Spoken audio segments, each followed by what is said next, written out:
Nagpaabot ng tulong ang ARMM government sa mahigit 12,000 individual na apektado ng isinasagawang military operation ngayon sa probinsya ng Sulu. Pinangunahan ni Regional Vice Governor at kasalukuyang DSWD Secretary Haron Al-Rashid Lucman Jr. kasama ang ARMM Heart at ang provincial government ng Sulu ang pamamahagi ng tig 5 kilo ng bigas, delata at mga noodles sa mga apektadong pamilya. Base sa datos na inilabas ng DSWD ARMM nitong 4 ng Setyembre, umabot na sa 3,985 ang bilang ng pamilya mula sa mga munisipyo ng Patikul, Maimbong, Parang, Indanan at Panamaw ang nagsilikas sa kanilang mga tirahan.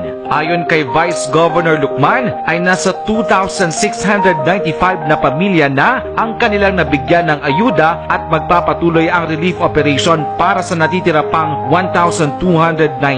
Maliban sa relief packs ay nakapagbigay din ng libreng gamot at konsultasyong medikal ang Department of Health ng ARMM sa mga sibilyan na pansamantalang nanunuluyan sa iba't ibang mga evacuation centers. Nagpalabas naman ng direktiba sa ARMM Governor Mujib Hataman na tutukan at ipagpatuloy ang pagbibigay ng tulong hanggang sa matapos ang nasabing law enforcement at military operation sa probinsya ng Sulu.